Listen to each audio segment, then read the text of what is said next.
예수님은 내가 내 아버지 집에 있어야 될 줄을 몰랐습니까? 그 부모가 그 하신 말씀을 깨닫지 못하더라. 마리아를 포함해서 요셉도 예수님이 하신 말씀을 깨닫지 못했다는 거예요.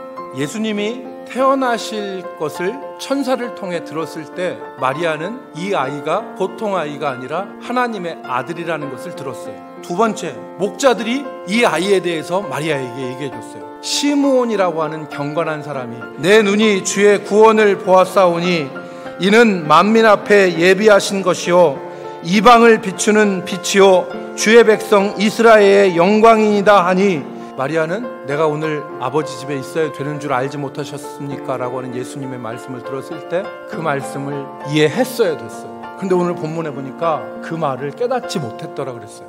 그러면 생각해야죠. 왜 몰랐을까? 첫 번째는 오랜 시간과 일상이 마리아의 기억을 희미하게 했던 것입니다.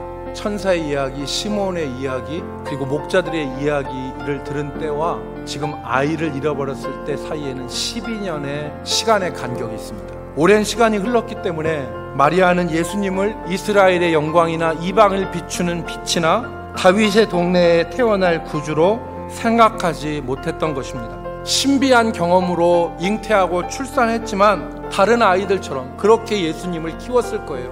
우리 자신을 생각해 보세요.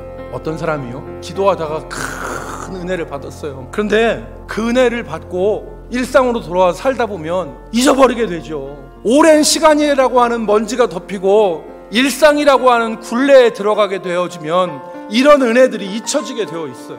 이 오랜 시간과 일상이라는 것이 마리아의 기억을 덮었을 수 있습니다.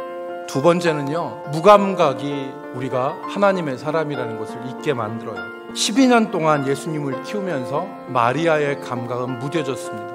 천사 가브리엘을 만나서 경험했던 일들, 주의 종이니 말씀대로 이루어지다라고 고백했던 그 믿음의 고백, 그리고 그 감격들이 사라지고 평범한 일상만 마리아에게 남게 된 거예요. 오늘 우리가 그렇지 않습니까? 구원받은 감격이 무감각해져서 성도로서의 삶보다는 일상만 남게 되어지고 형식만 남게 되어지는 경우가 얼마나 많이 있습니까?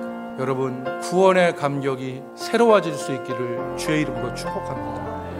새로운 은혜와 새로운 믿음이 우리 가운데 필요한데, 마리아는 오늘 본문이 계기가 되었어요. 예수님께서 하신 말씀이 마리아를 깨웠던 거예요. 내가 내 아버지 집에 있어야 될 줄을 알지 못하셨나이까? 이 말을 마리아가 들었을 때는 마리아는 번쩍 정신이 들었을 거예요. 아, 그렇지, 이 아이는 하나님의 아들이고 거룩한 하나님의 자녀지, 이방을 비추는 빛이요 이스라엘의 영광이지, 하나님의 역사를 이뤄 거룩한 성령으로 태어난 아이지 라고 하는 생각이 번쩍 들었을 거란 말이에요. 여러분, 오늘 우리에게 이 계기가 필요한 거예요. 우리를 새롭게 하는, 우리를 일깨우는, 무감각한 우리를 일깨우는 하나님의 은혜가 우리에게 필요한 것입니다.